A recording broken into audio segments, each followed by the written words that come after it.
Welcome to the station. Enjoy your stay.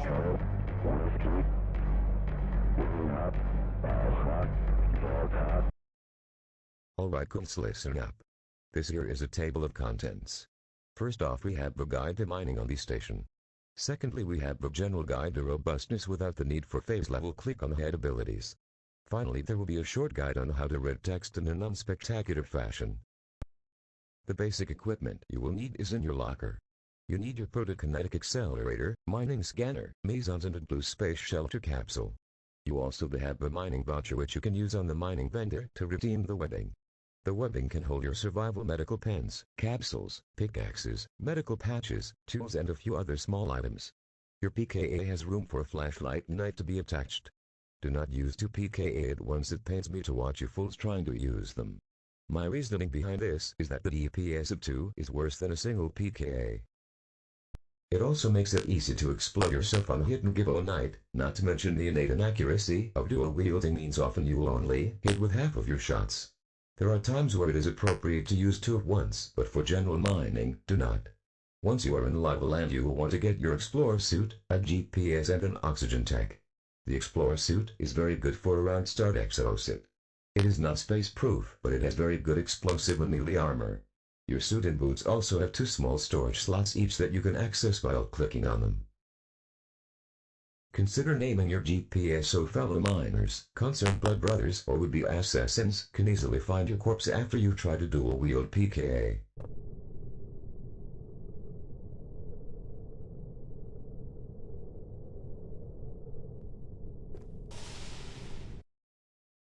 If all you have for ore collection is your orange mining satchel, then you will want to drag around an ore box.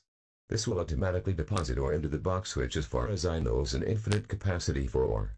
You can also craft them out of 4 wooden planks in a pinch. Your GPS shows you many signals. Eerie signals are necropolis tendrils which hold mostly valuable loot and sometimes shitty water bottles.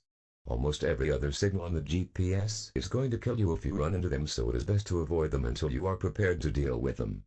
These are the tendrils of the necropolis.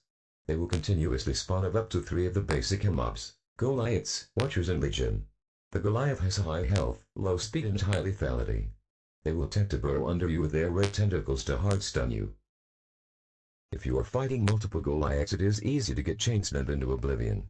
If this happens, yell for help over the radio, because it is the only thing you can do anymore besides die in a few seconds from now. Remember, if a miner's GPS is not moving around, they are probably dead. Goliaths can be butchered with your knife on harm intent to give some meat that can be cooked by throwing it in lava, some bones, and most importantly Goliath hide plates. Clip these onto your explorer suit, hood, mining hearts or utility mech to increase its melee armor up to 3 times. Watchers are the easiest to manage basic mob. They will only attack you if you step within 1 square of them or you attack them. Watchers do medium melee damage, have medium amounts of health and fire ice projectiles. These bolts lower your temperature. They do not hurt much unless you are a lizard. Real danger of Watchers is the ability of the ice bolts to slow you down to a crawl, making you easy prey for Goliaths and megafauna. Dead Watchers can be butchered for a small amount of diamonds. Legion are the weakest mob. Or at least they are if alone. Legion spawn tiny 1 health skulls to attack you. They are easy to deal with when there is only a few, but if you get put in a wide open space or unable to kite, then they can easily overwhelm you or at body block you so a Goliath can rape your ass. Legion only take 2 PKA shots to kill and cannot attack by themselves. Non-temporal Legion drop a random corpse. Most often the corpse will be a miner which may have useful items in their pockets such as cash or survival pens. Occasionally a special corpse will drop. Always check the pockets of Golden Legion, as there is a possibility of advanced tools being there like the jaws of life. There is also a 1% chance for a Legion to spawn a Syndicate Commando corpse with a blood red heart suit and an agent ID card. Additionally, all Legion drop a Legion core. These can be used on yourself or others to provide instant healing. Beware, using multiple cores in a short time will give you a disease that if not treated by consuming Vitrium froth found in cactus and certain mushrooms, you will become a Legion yourself. Your body will not be able to be recovered and you will forget your previous life. They are found around lava land and are not too hard to find. If the plant is harvestable with your bare hands, it's safe to eat and it will contain Vitrium froth, which also has some slight healing properties. Cactus contain more Vitrium froth, but the mushrooms also contain nicotine that gives a mood boost. Tendrils take 7 pKa shots to destroy. Upon their dead they create a tendril chest and a bottomless chasm a few seconds later. I would not recommend taking a leap of faith. The chest can contain many things. From fireproof, magic-proof, non-slowdown emergency response team Inquisitor hard suits, TM, to edgy weak-blade katanas, to useful utility items, cursed objects and sometimes useless fucking water bottles. Please beware that even though you may indeed have a war crime grenade, it does not necessarily mean you will be allowed to use it as a non-intag. Try to minimize collateral damage. The blue and red crystals are gibbonite and it is explosive. Gibbonite once struck will begin counting down reactions from 9 until 0. If it reaches -1 or is struck again, it will explode. Point blank, it is strong enough to blow off arms and legs. It is possible to harvest gibbonite by striking it and then using a mining scanner on it to disarm the gibbonite. The longer you wait before disarming, the more potent the mined gibbonite will be. It can be set off again with any mining tool or explosion. They are difficult to carry, but they do fit into bags of holding.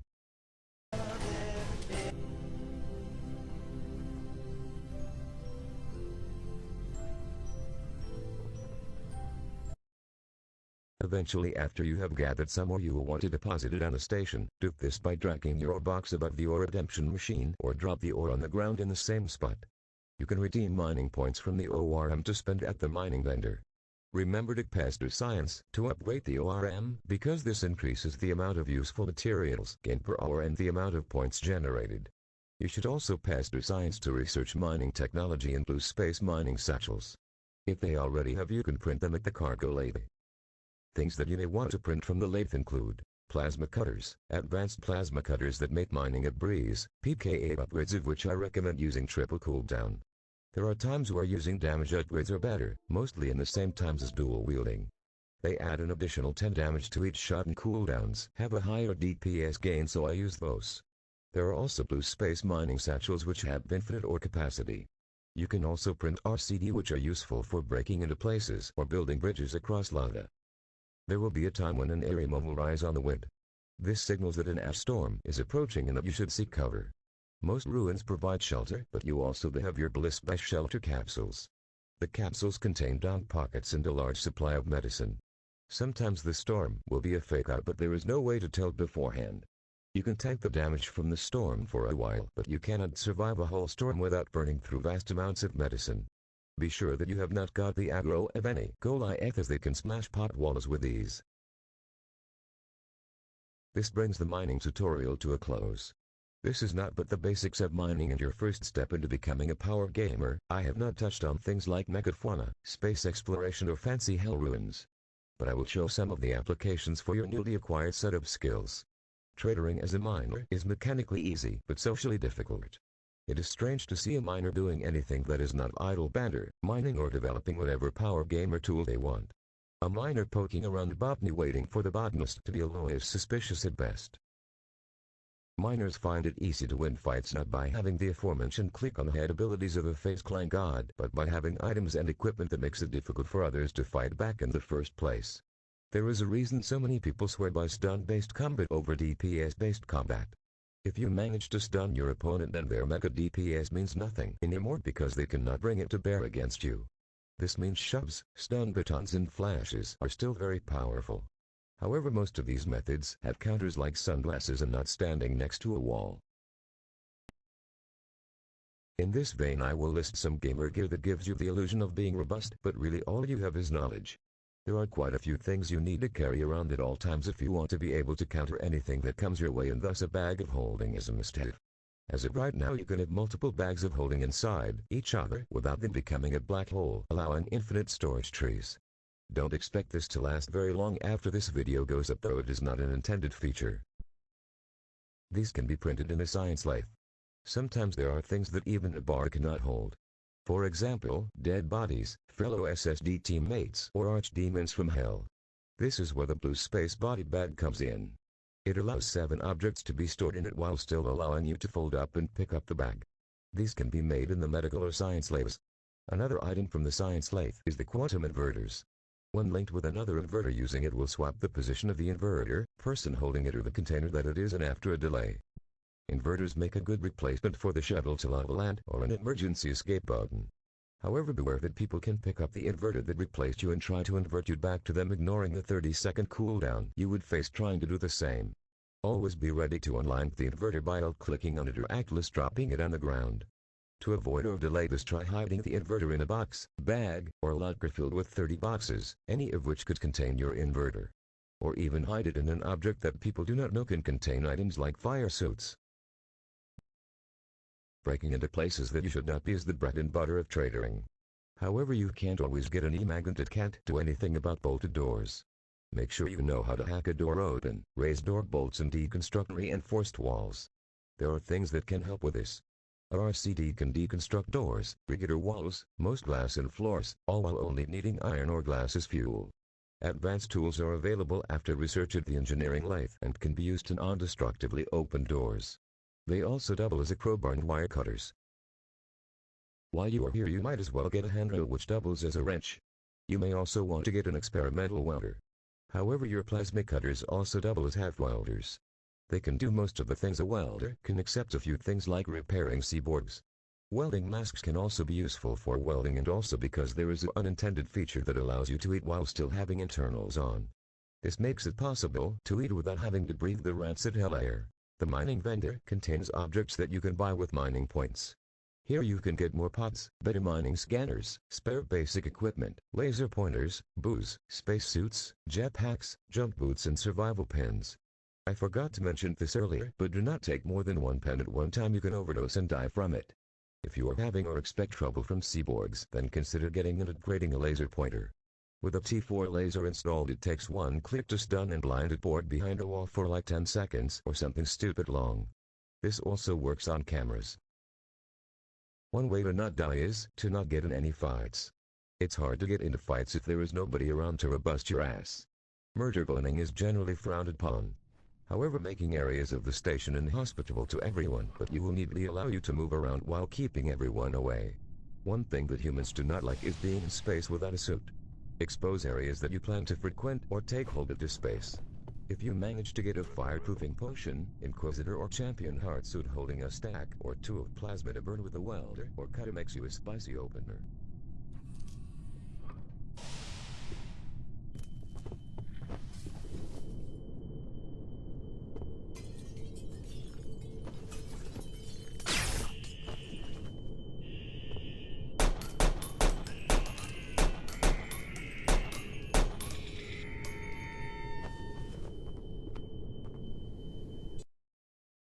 SS13 and beyond in general have an issue with space lag. Sometimes it is unavoidable pin-related issues, other times it is the large amount of players on the server. This is not always the case, and closing and reopening the game every once in a while in a safe location can get you the frames for it to be not utter dog shit and closer to a minor aneurysm instead. If you ever find yourself idle thinking what to do next, consider who are the greatest threats to you and what you could do in this scenario that may attack you. If you are going loud, then they likely are doing the same to hunt you. Often the answer is to always leave escape routes, or to have a backup escape route like a second set of inverters. Security will often stick to their guns and baton, flash or laser you. Medical will concoct vile drugs to shoot you up with, and science will try to mech you, max cap you, or some variation on slime you. Security is often daft beyond compare, and can be full with inverting tricks and hiding in lockers, mains or others. Medical cams won't take full effect immediately and leave room for escape via inverter. Science relies on power, making EMP a good tool for breaking their toys. When a fugitive, one of the worst things you can do is stay in one place, and thus mobility is important. A heart suit is nice to have, but if it has a slowdown attached, then it is not the best outfit for someone who is on the run. Unless it is a special level end suit or a security suit, it has worse armor than your explorer suit. Even the mining heart suit from the mining vendor is just a space suit that you can upgrade with Goliath plates. It is much worse in most capacities than the explorer suit. Having a space suit is not just useful for space. It can stop inner layers of clothing from igniting. This does not block the fire damage unless the suit is fireproof, but you can still try burning through some meds to outlast your opponent without losing your jumpsuit and everything it contains. Jump boots are available from the mining vendor and can be used to jump over tables, tackle people, and exploring space at unmatched speeds. Space ruins tend to be unguarded except for the token turret or space carp. The distress signal on your GPS generally has lots of powerful loot. To explore space, simply jump in a direction into space. You will either spot something on your GPS or hit it first, or you will look back around to the other side of the station. If you find Jacob's ladder, then you can easily travel up it to try and find the distress signal or NTRC1, which represents the white ship. This brings part 2 to an end. Here is part 3 bundled along with my final robustness lesson. Do not lose your cool. Check yourself to see if you are ready for an encounter. Do not forget to heal when you can during breaks in the fighting, especially if you reside in an area the enemy cannot inhabit, such as space. This is the mistake I made, which ruined my green text. Here at the end of the shift I had everything I needed except my blood brother needed to not be in custody. However, Antarctica, my blood bro, went SSD and dorms in their ID and PDA got stolen, and they saw the messages of me asking them where they were. This got them captured, and I knew I would not be able to win without saving them from the clutches of security. If I had followed my own advice in this situation, I would have exposed the security area to space so that the security officers would not be able to go in there along with my blood bro. This would have been the superior option to attempt to fight the entire goddamn shuttle worth of people.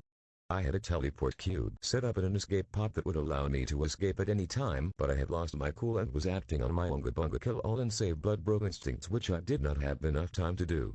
What instead happened was me getting worn down over the course of multiple attempts at pushing the shuttle without taking a break to heal with a Legion core or traditional medicine, which may have resulted in me not getting put into critical so fast, allowing me to escape.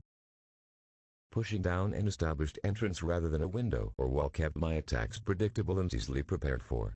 They managed to push me and scrap my plan of starting a plasma fire. Pushes are powerful, and if they had decided to keep pummeling me rather than throw me out the airlock, they may have killed me right then and there. But instead I wasted an opportunity to heal, find a new angle of attack and method of murder. A Gibonite charge may have made a nice can opener on the shuttle. This would make an environment I was prepared for that most of the crew were not. All I had to do was prevent custody of Antarctica, not to murder all the valued hunting assistants waiting for one chance to push my ass over and use my toys against me. Never ever underestimate a great tiger. That is the ultimate and final lesson.